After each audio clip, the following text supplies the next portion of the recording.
പിതാവിൻ്റെയും പുത്രൻ്റെയും പരിശുദ്ധാത്മാവിൻ്റെയും നാമത്തിൽ ആമേൻ. സങ്കീർത്തനം 57 സങ്കീർത്തകൻ്റെ പ്രാർത്ഥന.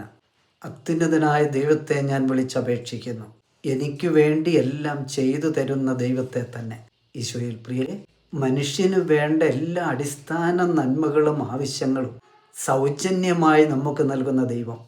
പ്രകാശം, വായു, വെള്ളം, ഭൂമി, ജീവജാലങ്ങൾ, പ്രകൃതി, രാത്രി, പകല്, അങ്ങനെ എല്ലാം. ഏറ്റവും പ്രധാനം നിന്റെ ജീവൻ, ആയുസ്. അതാണ് എല്ലാറ്റിനും അർത്ഥം നൽകുക. അങ്ങയുടെ മഹത്വം ഭൂമിയിൽ എങ്ങും നിറയട്ടെ എന്ന് സങ്കീർത്തനം 57 തന്നെ സങ്കീർത്തകൻ പ്രാർത്ഥിക്കുന്നു. ദൈവം തൻ്റെ ഛായയിലും സാദൃശ്യത്തിലുമാണ് മനുഷ്യനെ സൃഷ്ടിച്ചത് എന്ന് വിശുദ്ധ ബൈബിളിൽ ഉൽപ്പത്തി പുസ്തകം പറഞ്ഞു തരുന്നു. പുത്രനായ ദൈവം യേശു ക്രിസ്തു മനുഷ്യാവതാരം ചെയ്യുക വഴി ആ സത്യം സ്രഷ്ടാവായ പിതാവായ ദൈവം മനുഷ്യനെ വീണ്ടും ഓർമ്മിപ്പിച്ചു.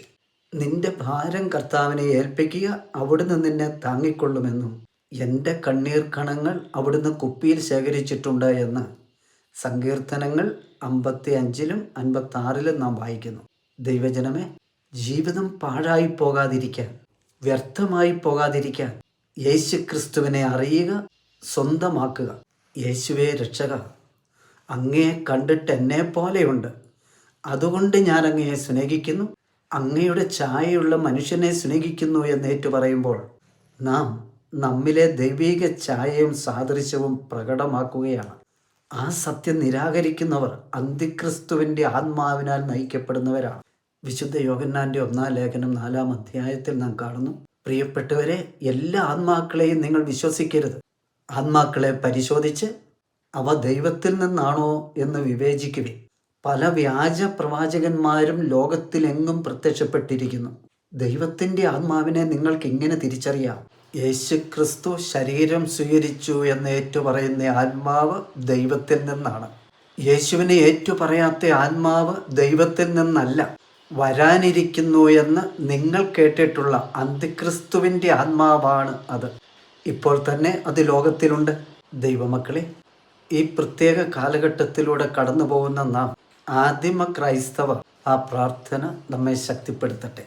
അപ്പസ്തോല പ്രവർത്തനങ്ങൾ 4-ാം അധ്യായത്തിൽ നാം വായിക്കും, കർത്താവേ, അവരുടെ ഭീഷണികളെ അങ്ങ് ശ്രദ്ധിക്കണമേ.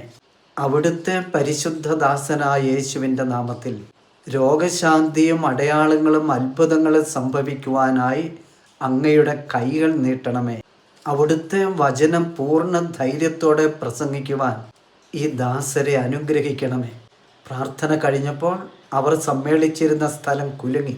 അവരെല്ലാവരും പരിശുദ്ധാത്മാവിനാൽ പൂരിതരായി ദൈവവചനം ധൈര്യപൂർവ്വം പ്രസംഗിച്ചു. ദൈവമക്കളെ, പ്രേക്ഷിതരെ, കർത്താവ് നമ്മെ അനുഗ്രഹിക്കട്ടെ. ഈശോ മിശിഹായ്ക്ക് സ്തുതിയായിരിക്കട്ടെ.